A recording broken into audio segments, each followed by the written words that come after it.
The story of Maria Santos and her simple act of giving bread to a guard would have remained a small local miracle if not for what happened on a snowy February morning 6 months after her first delivery. That day would transform her neighborhood story into something that would inspire military communities across the entire nation. Private Martinez had been having the worst week of his military career. His grandmother, who had raised him after his parents died in a car accident, was dying in a hospital 3 states away.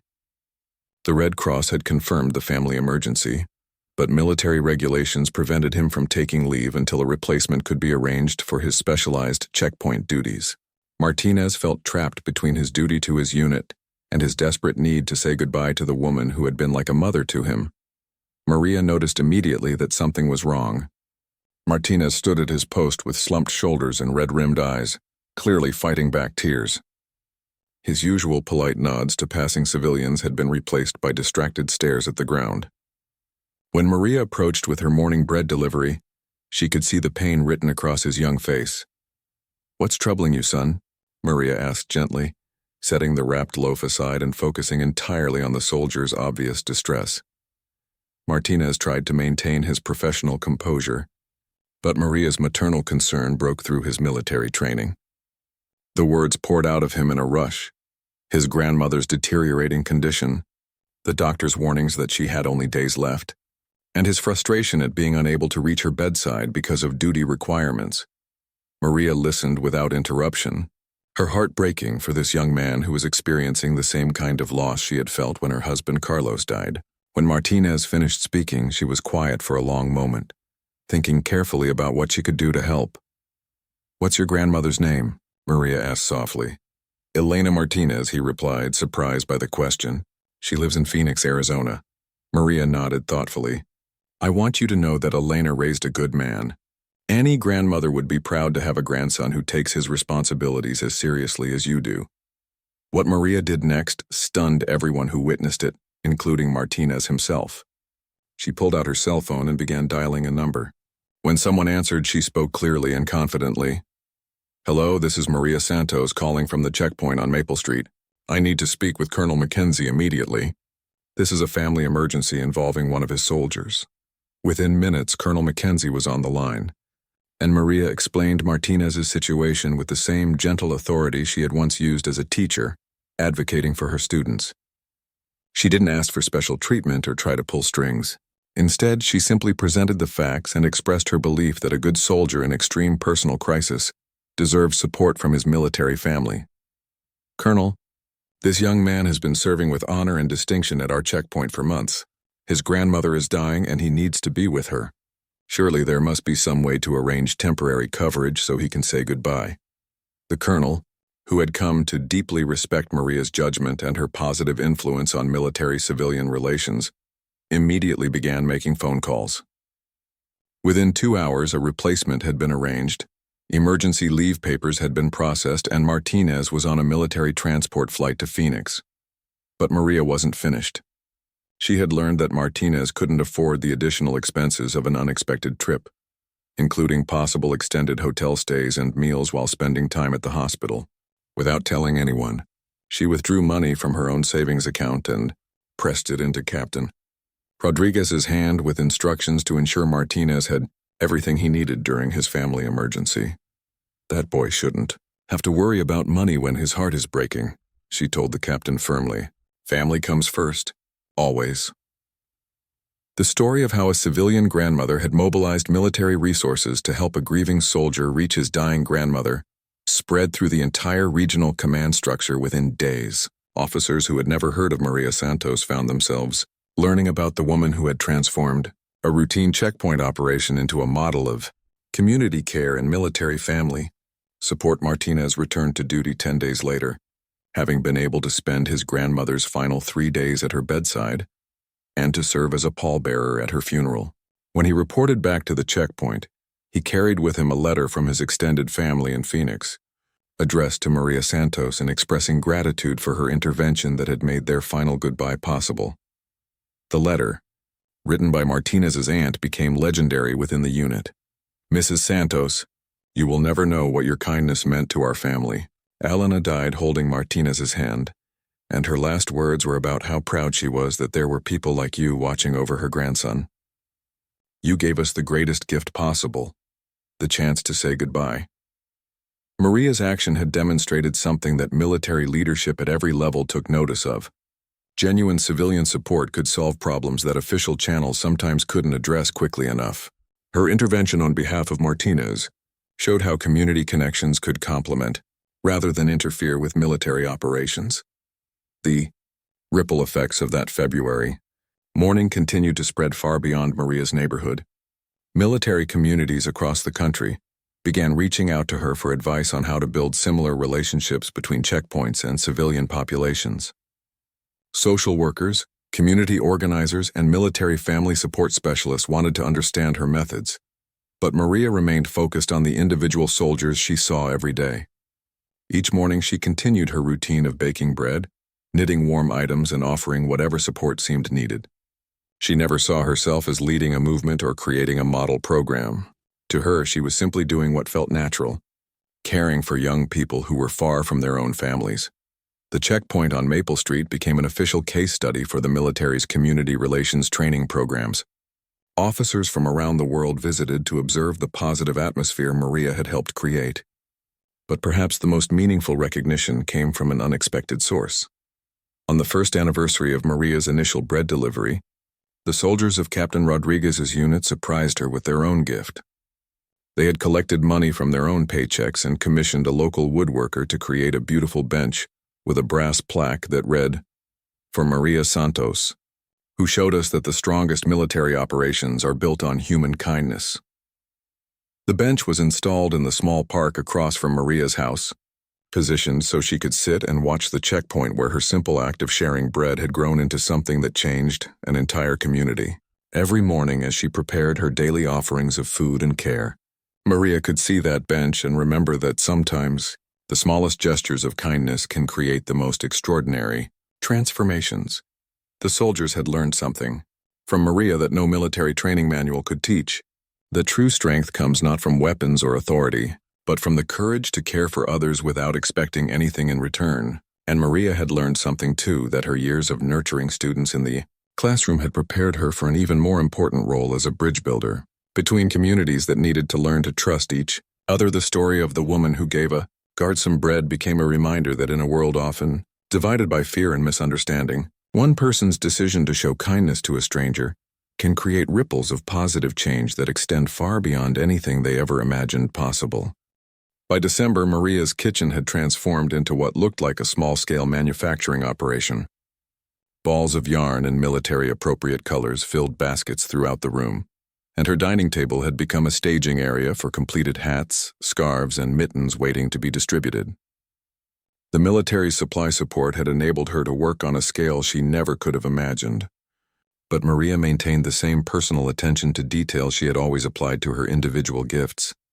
Each item still received her careful inspection before being wrapped and delivered. She checked every stitch, ensured proper sizing, and often added small personal touches like reinforced fingertips on mittens or extra warm linings in hats.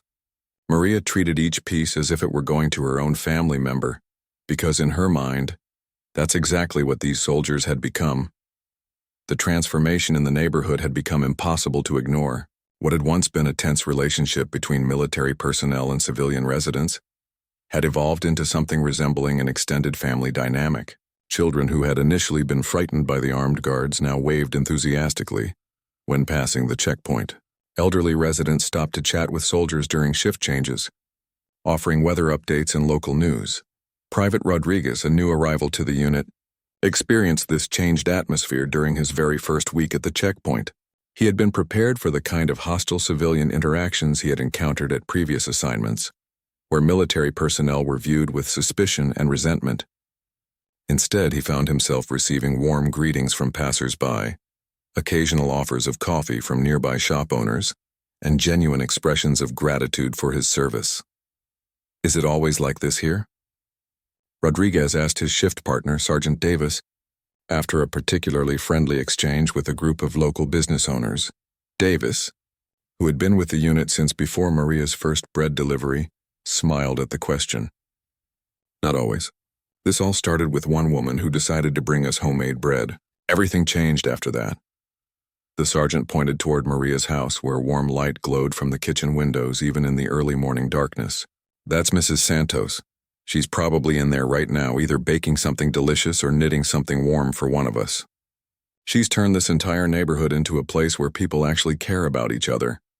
Rodriguez would soon experience Maria's care firsthand. During his third week at the checkpoint, he was battling a severe head cold that made his outdoor duties particularly miserable.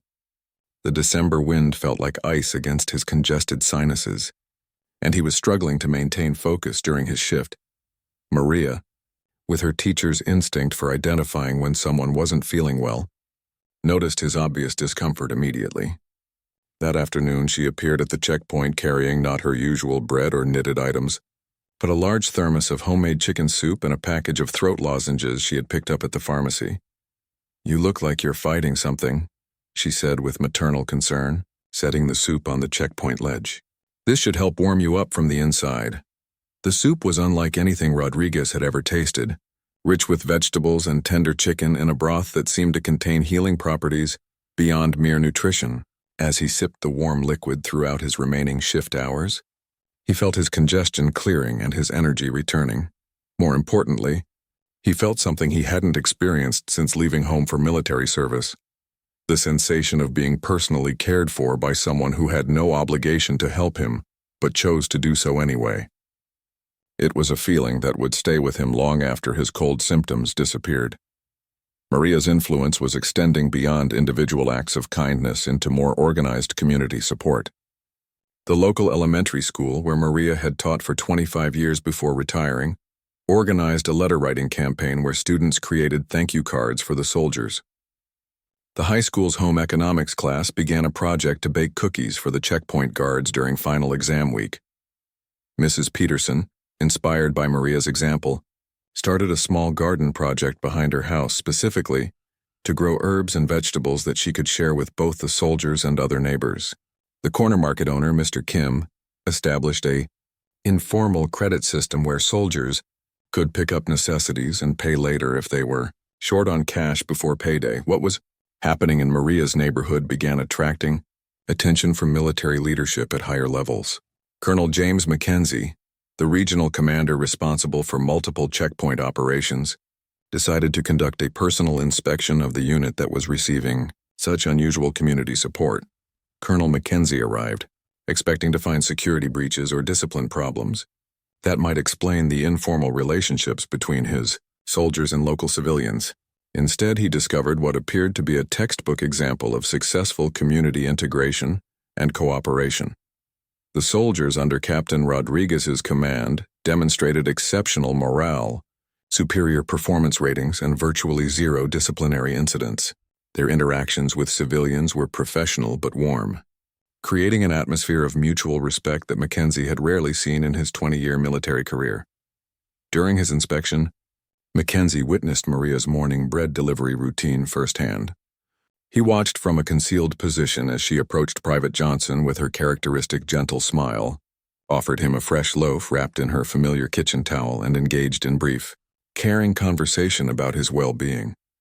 What impressed Mackenzie most was the professionalism both parties maintained throughout the interaction. Maria never asked inappropriate questions about military operations or security procedures. Johnson remained alert to his surroundings while still acknowledging her kindness with genuine gratitude. The entire exchange lasted less than 5 minutes, but clearly strengthened both the soldiers' morale and the positive relationship between the military presence and the civilian community. After observing several such interactions and interviewing both soldiers and neighborhood residents, Colonel Mackenzie reached a conclusion that surprised even himself.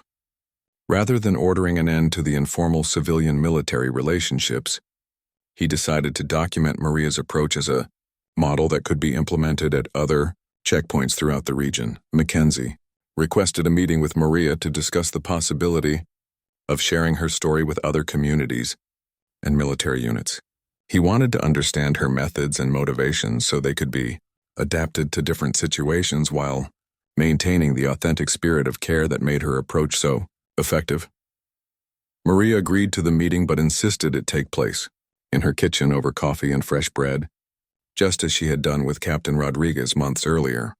She was curious about the colonel's interest but remained focused on her primary concern, the welfare of the individual soldiers she had come to care about.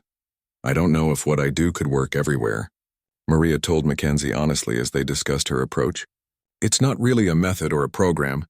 It's just treating people the way I'd want someone to treat my Roberto if he were stationed far from home."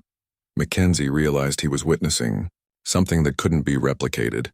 Through official programs or policy directives, Maria's impact came from authentic human connection and genuine care, qualities that couldn't be mandated or systematized. However, her story could inspire others to find their own ways of building bridges between military personnel and the communities they served. As November arrived and the weather grew colder, Maria noticed that the soldiers at the checkpoint looked increasingly uncomfortable during their long shifts in the wind and occasional rain. The checkpoint station provided some shelter, but the guards still had to spend hours outside, exposed to the elements. Their standard-issue jackets seemed inadequate for the dropping temperatures, and Maria could see them shifting from foot to foot, trying to stay warm. This observation sparked a new idea in Maria's creative mind. She had always been skilled with knitting needles, a hobby she had picked up during her teaching years when she made scarves and mittens for students whose families couldn't afford warm winter clothing. Her closet still contained boxes of yarn left over from those projects, and she realized she had found a new purpose for her crafting skills. Maria began working on what would become her most ambitious project yet. Using soft, warm wool in neutral colors that wouldn't clash with military uniforms, she started knitting scarves, hats, and mittens. Each piece was carefully crafted with practical features like extra length for scarves, so they could be wrapped securely, and reinforced thumbs on mittens that would hold up to heavy use. The first soldier to receive one of Maria's knitted items was Private Jackson, a young man from Florida who had never experienced a real northern winter. Maria had noticed him shivering during his morning shift and had observed how he kept rubbing his hands together to maintain circulation. When she approached the checkpoint that Tuesday morning, she carried not bread, but a package containing a thick navy blue scarf and matching hat. "I noticed you seem cold during your shifts," Maria said gently, offering the package to the surprised soldier. "These should help keep you warm." Jackson unwrapped the items with amazement. The scarf was incredibly soft and long enough to wrap around his neck multiple times, while the hat fit perfectly and covered his ears completely. Both pieces were expertly crafted with neat, even stitches that spoke of decades of knitting experience. "Ma'am, I can't accept something this valuable," Jackson protested, though his voice betrayed how much he wanted to keep the warm items. "You must have spent hours making these." Maria waved away his concerns with a smile. "Nonsense. I enjoy knitting, and it makes me happy to know my work is keeping someone warm. Besides, your mother would want someone to take care of you when you're so far from home." Jackson put on the scarf immediately, and the relief on his face was obvious. For the first time in weeks, he would be able to complete his shift without constantly fighting against the cold wind that swept across the checkpoint area. Word about Maria's knitting project spread through the base, even faster than news of her bread had traveled. Within days, soldiers were asking to be assigned to checkpoint duty, hoping to be the next recipient of her handmade winter gear. But Maria continued her thoughtful approach, observing each soldier and providing items for those who seemed to need them most. Captain Rodriguez watched this development with growing admiration for Maria's impact on his unit's morale. The soldiers who received her knitted items wore them with obvious pride, and their improved comfort during cold weather shifts translated into better performance and more positive attitudes. But more than that, Rodriguez could see how Maria's continued kindness was affecting his soldiers' view of civilian-military relations. The captain decided it was time to meet Maria personally. On a quiet Thursday morning, he approached her house and knocked on the door. When Maria answered, she showed no surprise at seeing a military officer on her doorstep, only the same warm smile she gave to all the soldiers. "Mrs. Santos, I'm Captain Rodriguez. I oversee the checkpoint operations in your neighborhood," he introduced himself politely. "Please call me Maria," she replied, immediately inviting him in for coffee. "I've been wondering when I might meet you. Would you like some fresh bread? I just took a batch out of the oven."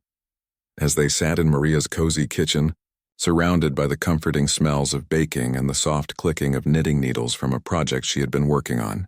Rodriguez found himself in one of the most unusual conversations of his military career. Instead of discussing security protocols or community concerns, he was listening to a grandmother figure explain her simple philosophy of human kindness. "I know some people in the neighborhood weren't happy when the checkpoint was established," Maria told him honestly, "but I kept thinking about those boys standing out there in all kinds of weather, missing their families, doing a difficult job.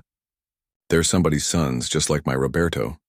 Rodriguez learned about Roberto, Maria's nephew in the military, and understood the personal connection that drove her to care for his soldiers. He also learned about her late husband Carlos, her decades of teaching, and her lifelong habit of nurturing anyone who crossed her path. "Your soldiers have been nothing but respectful and polite," Maria continued, "and I've seen how they interact with the children in the neighborhood now. They're not just guards anymore, they're part of our community."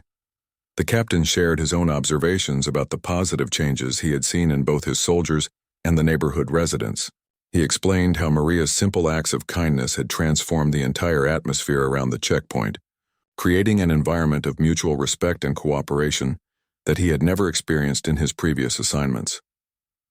"I have a request," Rodriguez said, as their conversation drew to a close. "Would you be willing to expand your project? I'd like to provide you with yarn and supplies so you can make winter items for our entire unit. Of course, we would pay for all materials and compensate you for your time." Maria looked genuinely surprised by the offer. "Captain, I don't need payment for this. I do it because I want to help. But if you're offering supplies, I could certainly make items for more of your soldiers." They worked out an arrangement where the military would provide high-quality yarn, knitting supplies, and a small stipend that Maria could donate to local charities if she didn't want to keep it for herself. Maria agreed to coordinate with the captain to ensure that every soldier in the unit received appropriate winter gear, made specifically for their individual needs. What happened next surprised everyone, including Maria herself. When word of the expanded knitting project reached other neighborhoods where military checkpoints had been established, requests began coming in from soldiers' families, community groups, and even other military units asking how they could start similar programs. Maria found herself at the center of what was becoming a regional movement of civilian-military cooperation based on simple human kindness and practical support. Local news reporters began calling, asking to interview the woman whose homemade bread and knitted scarves had transformed an entire military operation. But Maria remained focused on the individual soldiers she served each day. Each scarf she knitted, each loaf of bread she baked, and each brief conversation she had at the checkpoint was personal to her. She wasn't trying to make political statements or create social movements. She was simply following her instinct to care for young people who were far from their own families. The impact of her approach was becoming undeniable, not just in terms of soldier morale, but in how it was changing the entire relationship between the military presence and the civilian community they were meant to protect. Captain Rodriguez spent the next several days quietly investigating Maria Santos. What he discovered only reinforced his initial assessment that her gestures were completely genuine. Maria was a retired elementary school teacher who had lived in the neighborhood for over 30 years. Her neighbors described her as one of the kindest people they had ever known, someone who had spent decades nurturing children and helping families in need. Mrs. Peterson, Maria's next-door neighbor, told the captain about how Maria had brought her soup every day when she was recovering from hip surgery. The mailman shared stories about how Maria always offered him cold water during hot summer days and had knitted him a scarf the previous winter. Even the local grocery store manager knew Maria by name and spoke warmly about her weekly visits to buy ingredients for her baking projects. "She's been giving away bread and cookies to people in this neighborhood for as long as I can remember," Mrs. Peterson explained. "When my grandson was going through a difficult divorce, she brought him a casserole every Sunday for 2 months. That's just who she is." Rodriguez realized he was witnessing something remarkable and rare in his military career. Here was a civilian who was extending genuine human kindness to soldiers without any political agenda or hidden motives. In a world where military personnel often felt isolated from the communities they served, Maria's simple gestures represented something precious and worth protecting. The captain made a decision that surprised his subordinates. Instead of ordering his soldiers to refuse Maria's gifts, he established new informal guidelines for the checkpoint. As long as the interactions remained brief and non-intrusive, soldiers were permitted to accept Maria's offerings with gratitude and respect. Word of this decision spread through the unit quickly. Soldiers began volunteering for checkpoint duty, hoping to be the one who received Maria's next baking project. But Maria seemed to have an instinct for identifying which soldiers needed her attention most. She never brought food every day, but when she did appear, it was usually for someone who looked particularly tired, homesick, or stressed. Private Martinez received a batch of chocolate chip cookies during his first week at the checkpoint, just 2 days after he had received news that his girlfriend back home had broken up with him via text message. Sergeant Williams found a still warm apple pie waiting for him on the morning after he had spent all night dealing with a family emergency phone call about his sick father. Each interaction followed the same gentle pattern. Maria would approach with her offering, make brief, pleasant conversation that focused entirely on the soldier's well-being, and then return home without asking for anything in return. She never inquired about military operations, never made political statements, and never tried to engage the soldiers in lengthy conversations that might interfere with their duties. The other neighborhood residents began to notice the change in atmosphere around the checkpoint. Previously, interactions between civilians and soldiers had been formal and sometimes tense. People showed their identification, answered basic questions, and moved on quickly. But now there was an occasional smile, a brief friendly exchange, and a general sense that the soldiers were human beings rather than just uniformed authority figures. Maria's influence began to extend beyond just the soldiers who received her food. The entire unit started viewing their checkpoint duty differently. They began to see themselves not as occupiers or enforcers, but as protectors of a community that included people like Maria who cared about their welfare. This shift in perspective improved their interactions with all civilians, creating a more positive environment for everyone. 3 weeks into this new routine, something unexpected happened that would change everything. Maria was returning from her weekly grocery shopping trip, carrying 2 heavy bags and walking slowly due to the weight and her age. She was about 50 yards from the checkpoint when one of the bags split open, spilling canned goods and produce across the sidewalk. Private Thompson, who was on duty that afternoon, immediately left his post to help her. This was technically against protocol, as guards were not supposed to abandon their positions for any non-emergency reason. But Thompson acted on instinct, jogging over to help Maria collect her scattered groceries. "Oh my goodness, thank you so much," Maria said as Thompson began gathering the escaped items. "I think I packed too much in one bag again." Thompson smiled as he retrieved a can of tomatoes that had rolled into the street. "My mother does the same thing. She always thinks she can carry more than she actually can." As they worked together to collect Maria's groceries, a small crowd of neighborhood children who had been playing nearby came over to help. Soon there were 6 or 7 kids laughing and chasing down runaway apples, turning what could have been a frustrating situation into an impromptu community gathering. Captain Rodriguez, who happened to be conducting a routine inspection at that moment, watched this scene unfold from inside the checkpoint station. His first instinct was to reprimand Thompson for leaving his post, but something about the situation made him pause. He could see the genuine appreciation on Maria's face, the joy of the children who were helping, and the way Thompson was interacting with the community in a way that built bridges rather than walls. More importantly, Rodriguez noticed something else. While Thompson was helping Maria, several other adults from the neighborhood had gathered around, and they were looking at the soldier with approval and gratitude rather than suspicion or resentment. For the first time since the checkpoint had been established, he was seeing civilians and military personnel interact as members of the same community, working together to solve a simple problem.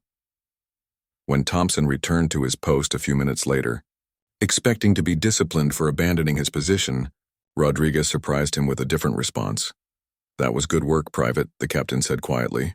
"Sometimes protecting the community means more than just standing guard." The grocery bag incident became a turning point in the relationship between the military checkpoint and the neighborhood. Word spread quickly about how the young soldier had immediately helped Maria without being asked, and how the captain had approved of his actions.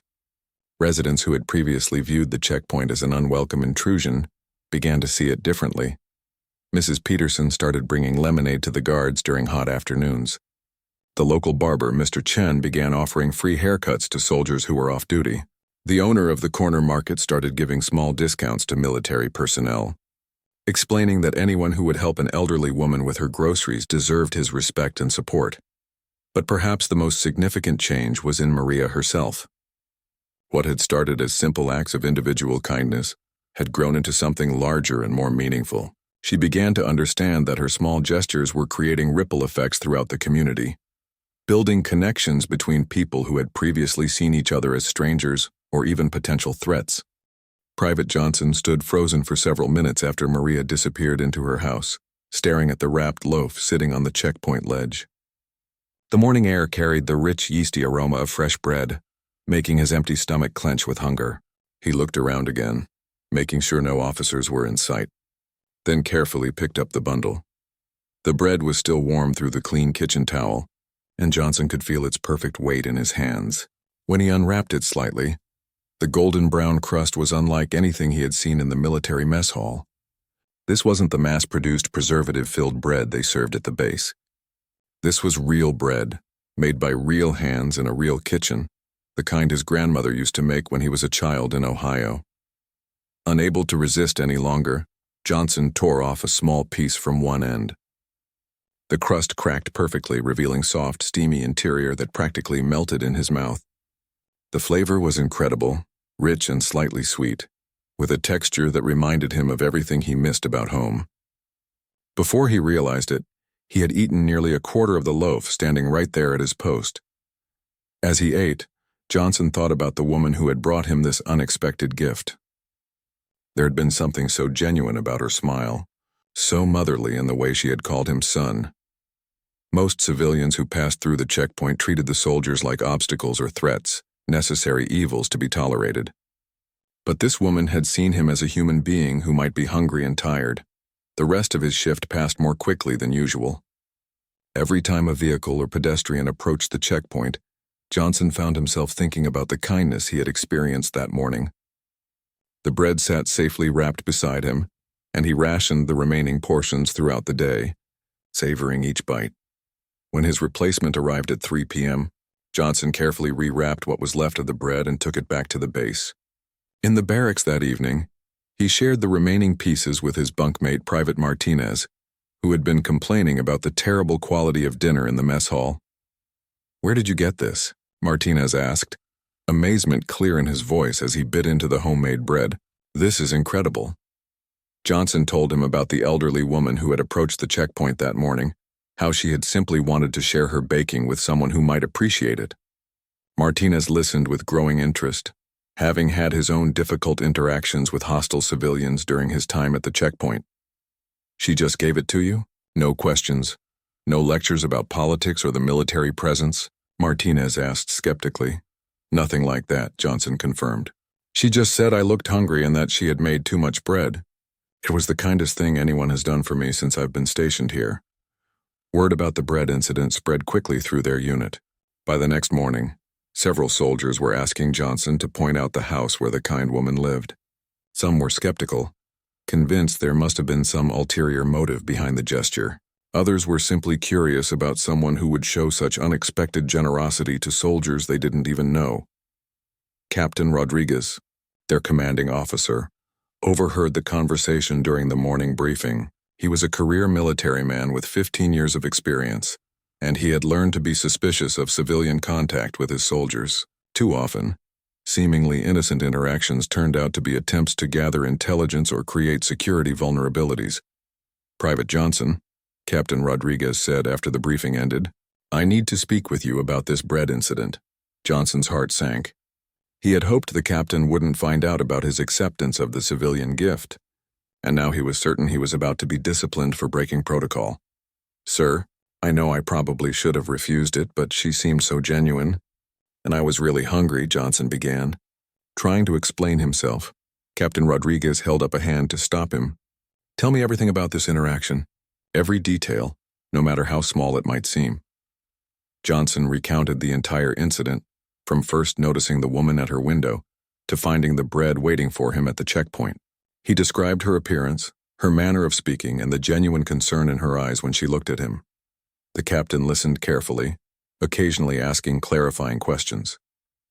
His expression remained neutral throughout the conversation, giving Johnson no indication of whether he was in trouble or not.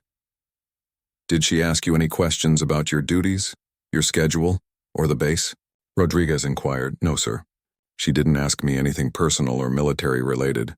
She just said I looked hungry, and that she had made too much bread." "Did she seem interested in the checkpoint operations or security procedures?" "Not at all, sir. She barely looked at the checkpoint itself. Her attention was entirely focused on whether I wanted the bread." Captain Rodriguez nodded thoughtfully. In his experience, most civilian attempts to gather intelligence involved much more sophisticated approaches. This sounded like exactly what it appeared to be: a simple act of human kindness from someone who saw a young soldier far from home. But protocol was protocol, and Rodriguez knew he needed to investigate further. "I want you to show me this woman's house," he told Johnson. "We need to verify that this was an isolated incident and not part of some larger pattern of behavior." The next morning, Captain Rodriguez accompanied Private Johnson to the checkpoint for the start of his shift. From their position, they could clearly see Maria's house with its neat front yard and cheerful yellow curtains in the kitchen window. Rodriguez observed the property through binoculars for nearly an hour, looking for any signs of unusual activity or surveillance equipment. What he saw was completely ordinary. An elderly woman moving around her kitchen, watering plants on her windowsill and occasionally looking out at the street with the same casual interest any homeowner might show. There was nothing suspicious about her behavior, nothing that suggested any agenda beyond simple neighborly concern. At exactly 7:45 a.m., Rodriguez watched as Maria appeared at her front door carrying another wrapped bundle. She walked the same path as the previous day, approached the checkpoint with the same gentle smile, and offered another fresh loaf of bread to the surprised Private Johnson. This time, Johnson looked questioningly at his captain, who nodded slightly from his concealed observation point. "Thank you, ma'am," Johnson said, accepting the bread with genuine gratitude. "Yesterday's loaf was the best bread I've had since leaving home." Maria's face lit up with pleasure. "I'm so glad you enjoyed it.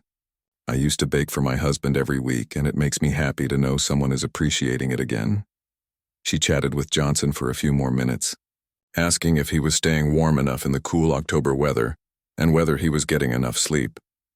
Her questions were exactly the kind a mother or grandmother might ask, showing concern for his well-being without any hint of ulterior motives. After Maria returned to her house, Captain Rodriguez emerged from his hiding spot and approached Johnson at the checkpoint. "Well, Private, it looks like you've found yourself a guardian angel," he said with a slight smile. Maria Santos lived in a small house on Maple Street, just 3 blocks away from the city's main military checkpoint. Every morning at exactly 7:30 a.m., she would watch from her kitchen window as soldiers marched past her home. The rhythmic sound of their boots on concrete had become as familiar to her as her own heartbeat. Maria was 62 years old, a widow who had lost her husband Carlos 2 years earlier in a car accident. Since then, she had found comfort in simple routines. Baking bread was one of them. The warm smell of fresh loaves filled her small kitchen every Tuesday and Friday morning, creating a sense of purpose in her otherwise quiet life. The military checkpoint had been established 6 months ago, when tensions in the region began to rise. Local authorities said it was temporary, just a precautionary measure to ensure everyone's safety. But as weeks turned into months, the checkpoint became a permanent fixture in their neighborhood. Most residents had grown used to it, though some complained about the inconvenience of showing identification every time they wanted to leave or enter their area. Maria never complained. She understood that the young soldiers were just doing their jobs, far from their own families and homes. She often wondered about their mothers, picturing women like herself who worried about their sons every single day. These thoughts made her heart ache with a familiar maternal pain. On this particular Tuesday morning in October, Maria was taking her 3rd batch of bread from the oven when she noticed something different outside her window. One of the guards at the checkpoint looked much younger than usual. He couldn't have been more than 19 or 20 years old, with a thin frame that suggested he hadn't been eating well. His uniform seemed too big for him, and even from her distance, Maria could see the exhaustion in his posture. The young soldier stood at his post, occasionally checking his watch and looking down the empty street. It was still early and most people were either at work or hadn't yet started their daily routines. Maria watched him for several minutes, noticing how he kept shifting his weight from one foot to the other, a clear sign of fatigue. Something about the boy reminded her of her own nephew, Roberto, who had joined the military 3 years ago and was now stationed somewhere far from home. She remembered how thin Roberto had looked during his last visit, how he had eaten everything she put in front of him as if he hadn't had a proper meal in weeks. The memory made her chest tighten with emotion.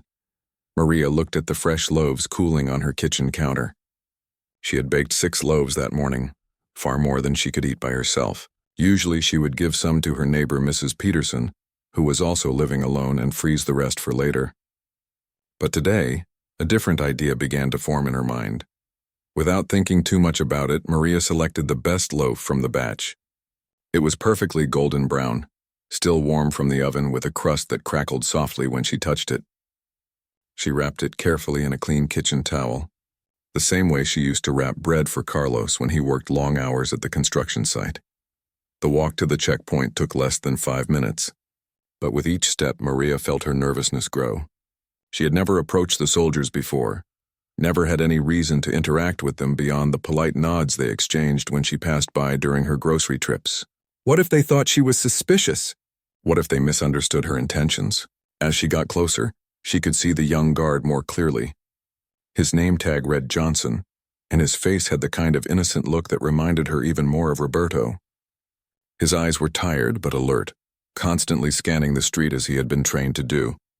When he noticed Maria approaching, his posture straightened immediately, and his hand moved instinctively toward his weapon, a response that was clearly automatic rather than threatening. Maria stopped about 10 feet away from the checkpoint and smiled. "Good morning," she said softly, her voice barely carrying over the distance between them.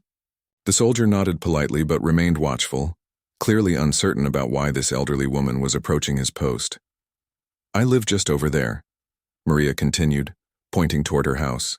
"I baked some bread this morning and thought you might be hungry."